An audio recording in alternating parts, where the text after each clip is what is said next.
Hey creators, welcome back to another video. So in my last video, I discussed the topic around sharing your best content and how it's a really positive thing for your brand and your channel. Now, I had a few of you ask some really interesting questions around that topic.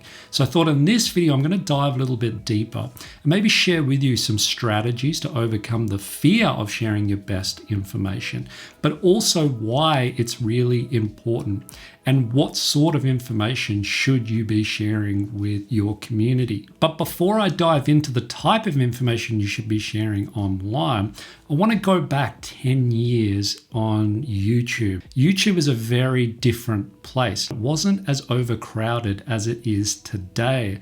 The other thing is the type of information that people were sharing was much more what I call entry level. So this is more like your tips and tricks and not really getting into the deep strategy. Now, fast forward to today, and it's a very different landscape. You only have a very short attention span with your audience. And the other thing is that getting that audience to even watch one of your videos is much, much harder than it was 10 years ago. Now, this also means that if that person watches your video, you need to be able to form a connection with them much faster and much more effectively. Now, part of that leads into what I've been talking about and what my previous video was talking about, which is sharing your best information up front.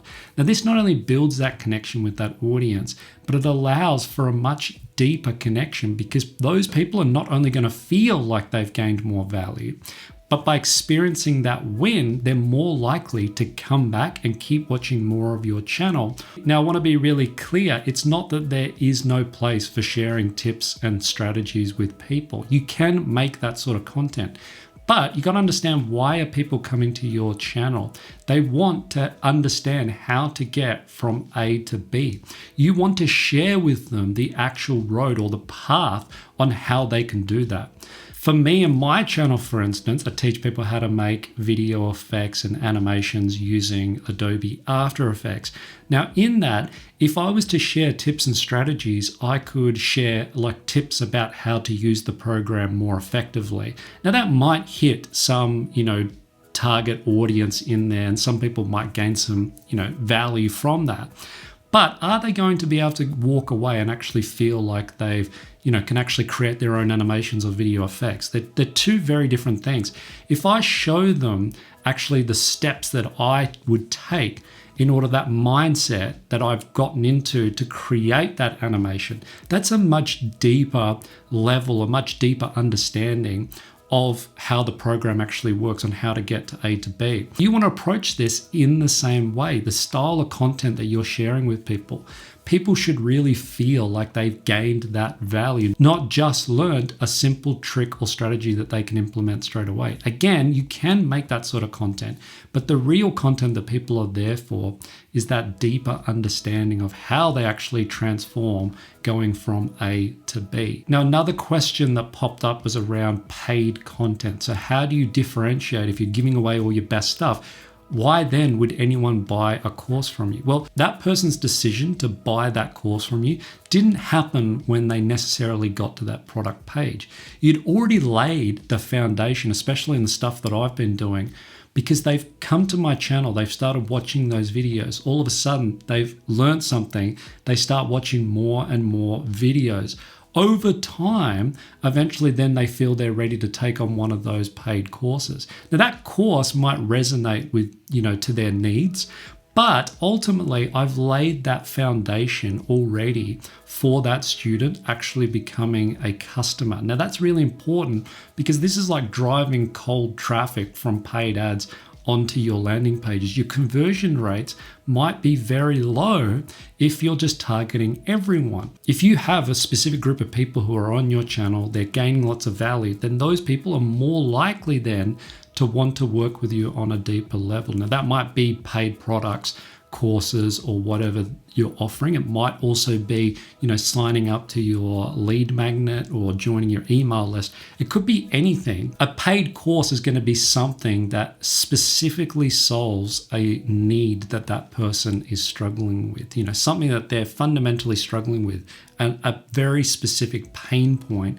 that they need help solving. That's what your course is doing. Now, if you want to learn how I launched my first digital product when I first started out, then you can watch my free mini workshop. There'll be a link down in the description below. And in that, I'm going to walk you through all the steps that I took to actually launch my first digital product, get it up online, and start selling. And I'll show you how you can do the same as well.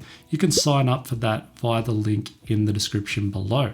Here's some questions that I like to ask myself whenever I'm making content on my main channel. Can someone use this information effectively? Again, how is this going to help them get from point A to point B, that transformation? How can they also use that information right now? Is this information that they can implement right now in an effective way? What steps do they need to take to implement this information? And does it really feel like valuable information? These are the sort of questions I'm asking myself all the time on my main Flatpak Effects channel. And maybe these are the sort of questions that you can start to think about when you're creating your own content. The other side of this is there's a lot of fear and anxiety around sharing content, not only just making videos online, but sharing really valuable information. People don't want to part. We naturally don't. I've been in this exact situation, and I want to share with you a few strategies of the things that I did which helped me sort of overcome that. Fear is something that paralyzes most people. Most people never get started doing any of this stuff. So just by getting started, you're already ahead of the pack. Just remember that, because so many people never get started. The other thing is, a lot of people are going to quit. As soon as it gets hard, they're going to quit. So I kind of see it as this, we're not all moving on a ladder upwards. There's lots of people who are maybe going to only make it halfway up the ladder and then they're going to quit.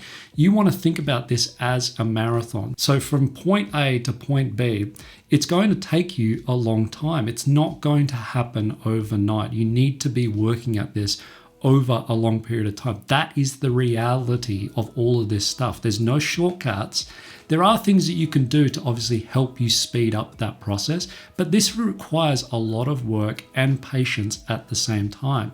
Now, I know for a lot of you are going to be doing this with families, or you're trying to do this with full-time jobs. This can be really difficult. I'm going to make another video talking more about that specific thing, because I have a family. I'm trying to do lots of these different things myself. So I completely understand how difficult it can be, especially in the early days when you're working a full-time job and you're trying to do this as a side hustle. The big thing for me that removed a lot of that fear when I was starting out was I was constantly comparing myself to everyone else out there. I was on social media all the time looking at the other bigger channels around me and thinking I'm never going to be like them. The reality is I'm probably still not going to be like them.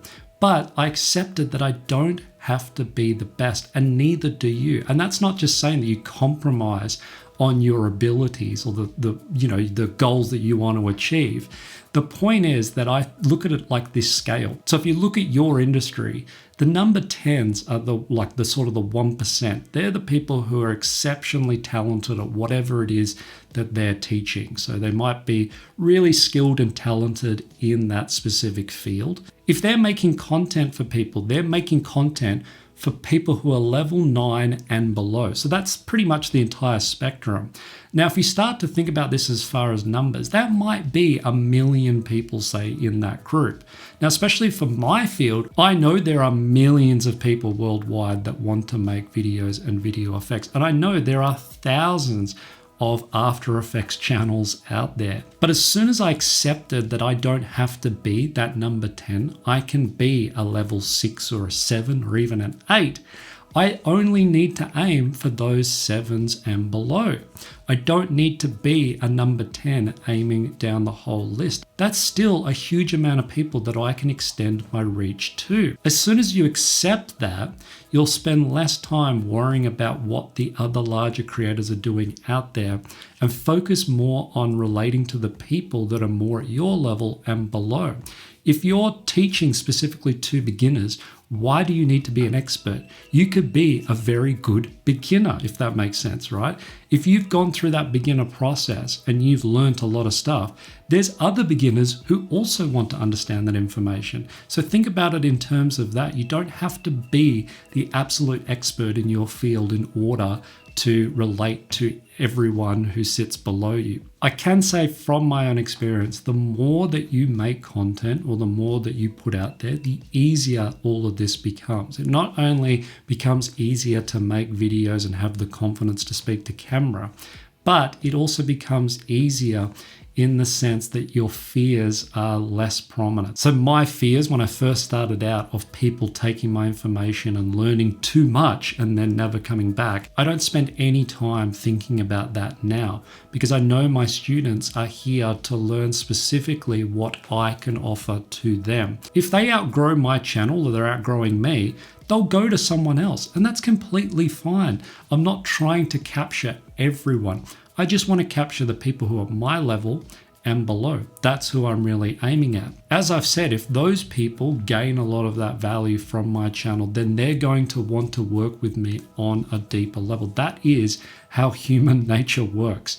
People come back because they can relate to you, to your situation, to the things that you bring to the table. You are what is unique about your content. I'm competing against thousands of other channels doing exactly what I'm doing.